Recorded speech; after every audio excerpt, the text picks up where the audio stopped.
Iran imewasilisha pendekezo jipya la mazungumzo, huku mazungumzo ya amani kati yake na Marekani yakiwa bado yamekwama.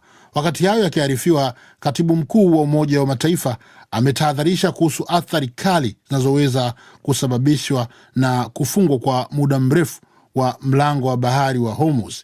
Joseph Acharo na taarifa kamili. Iran imewasilisha pendekezo jipya la mazungumzo ya amani na Marekani kupitia mpatanishi Pakistan, huku mazungumzo kati ya pande hizo mbili yakikwama licha ya kusitisha mapigano kwa wiki moja. Hayo yameripotiwa hivi leo Ijumaa na vyombo vya habari vya serikali. Shirika la habari la IRNA limeripoti kwamba nakala ya pendekezo hilo ilikabidhiwa kwa Pakistan jana Alhamisi jioni. Mapema leo, mkuu wa mahakama ya Iran, Gholam Hossein Mohseni Ejei, alisema Iran imebaki wazi kwa mazungumzo na Marekani, lakini haitakubali kile alichokiita utekelezaji wa sera chini ya vitisho. Wakati haya yakiarifiwa, katibu mkuu wa Umoja wa Mataifa Antonio Guterres ametahadharisha kuhusu matokeo mabaya ya usumbufu wa muda mrefu katika mlango bahari wa Hormuz. Ukuaji wa uchumi wa dunia wa mwaka huu bado utashuka kutoka 3.4 hadi 3.1.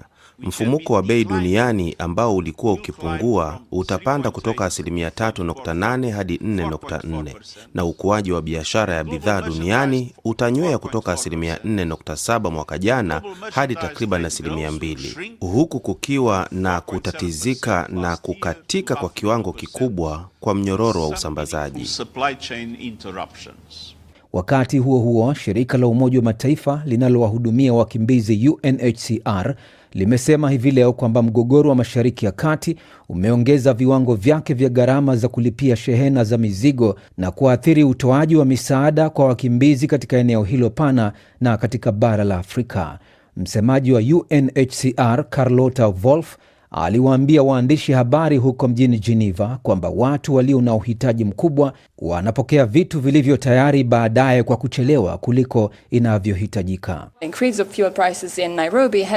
Ongezeko la bei ya mafuta jijini Nairobi limeathiri hasa upatikanaji wa malori ya makontena ya vifaa vya dharura ambavyo tulikuwa tayari kuvituma katika maeneo matatu makuu ya operesheni ambayo ni Ethiopia, Jamhuri ya Kidemokrasia ya Kongo na Sudan Kusini. Kwa hivyo ina maana watu walio na uhitaji mkubwa wanapokea vitu tayari kuchelewa kabisa kuliko vinavyohitajika. Shirika la UNHCR limesema gharama ya kutuma misaada kwa Sudan imeongezeka zaidi ya mara 2 kutokana na vita vya Iran.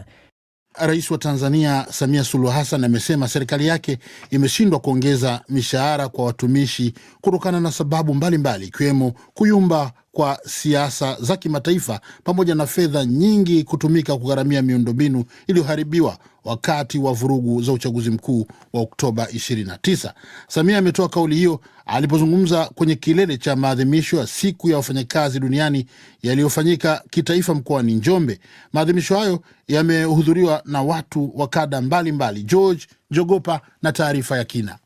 Rais Samia amezungumza kwa mara ya kwanza na wafanyakazi tangu kufanyika kwa uchaguzi mkuu. Aliwapongeza watumishi hao kwa kuwa sehemu ya muhimili wa ulinzi wa amani na kueleza kwamba uchaguzi huo uligharimiwa kwa mara ya kwanza na serikali. Kiongozi wa Tanzania pia amesema kuchanganyika na masuala mengine ikiwemo kuyumba kwa siasa ya kimataifa kutokana na yale yanayoendelea kushuhudiwa duniani pamoja na majanga yaliyotokana na mvua kubwa zilizonyesha hivi karibuni na kusababisha serikali kutumia kiasi kikubwa cha fedha kugharimia miundombinu iliyoharibiwa. Kuna mabadiliko ya kisiasa na chumi za dunia ambayo yanaathiri pia uchumi wetu. Kwa nako huko tumeathirika kidogo, tunaendelea kujipanga. Lakini vile vile kwa bahati mbaya tumepata uharibifu wa mali zilizoharibika wakati wa vurugu, lakini uharibifu wa miundombinu inayotokana na mvua kuwa kubwa ndani ya nchi yetu. Kwa hiyo fedha tunayoikusanya tunaelekeza au kurekebisha miundombinu iliyoharibika. Lakini vile vile tumesema tulipe kwanza madeni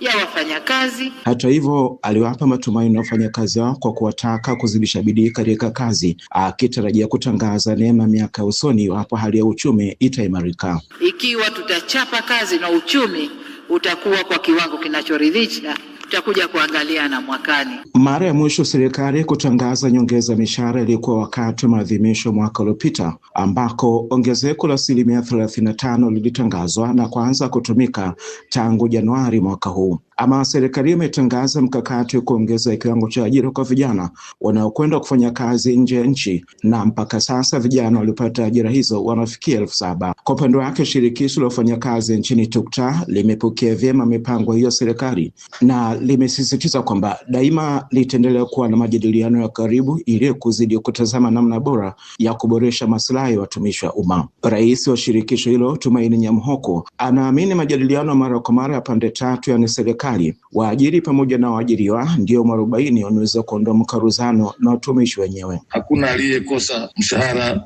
mwaka jana kwa watumishi wa umma. Maadhimisho mwaka huu yamefanyika katika wakati ambako serikali ikiwa imeanza kuipa msukumo dira mpya taifa yenye lengo la kukuza pato la taifa pamoja na mwananchi ifikapo mnamo mwaka 2050. Na msisitizo mkubwa katika maadhimisho mwaka huu yamegeukia pia eneo hilo kwa kutilia maanani uzingatiaji wa ajira zenye staa. Kutoka Dar es Salaam ni George Njogopa wa DW.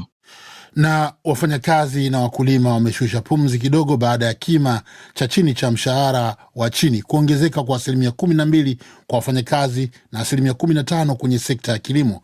Haya yametangazwa katika kaunti ya Vihiga kulikofanyika maadhimisho ya siku ya kimataifa ya wafanyakazi. Sherehe hizo zimefanyika mikoani kwa mara ya kwanza ili kuwashirikisha wengi zaidi. Thelma Mwadzaya anaarifu zaidi akiwa Nairobi. Kwenye hafla hiyo iliyofanyika katika uwanja wa shule ya sekondari ya Chavakali, watu kutokea sekta mbalimbali walifika kuadhimisha siku hii muhimu ya wafanyakazi. Nyimbo za kitamaduni na za kisasa zilishamiri na kuwasukuma wageni kucheza walikokuwa wamekaa, akiwemo Rais William Ruto.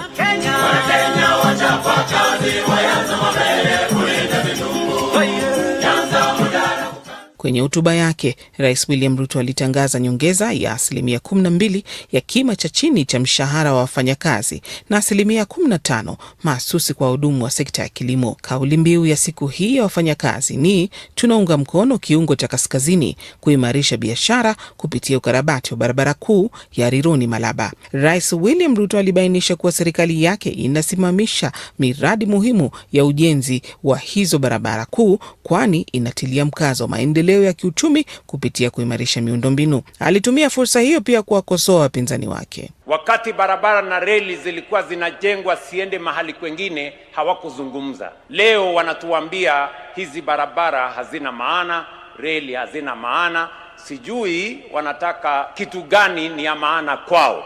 Ndio mimi nasema kuna watu wako na upungufu ya akili. Siku hii inatengwa pia kutathmini mafanikio katika sekta ya leba, ukizingatia kuimarisha mazingira ya kufanya kazi, mishahara na haki.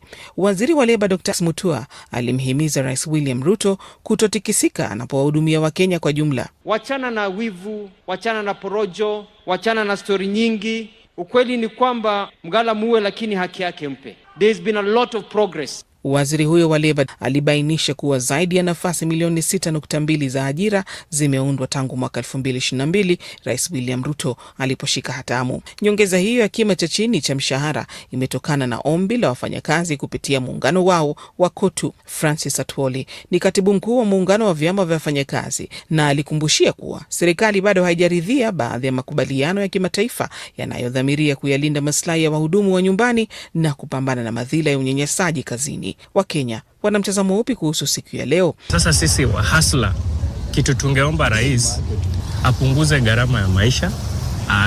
Pia sisi wakulima wadogo tusifinyike sana. Kwa upande mwingine, kupitia mtandao wa X, seneta wa kaunti ya Nairobi Edwin Sifuna aliwarai wafanyakazi kuwa na subra hata wanapopitia changamoto za kiuchumi. Thelma Mwadzaya, DW, Nairobi.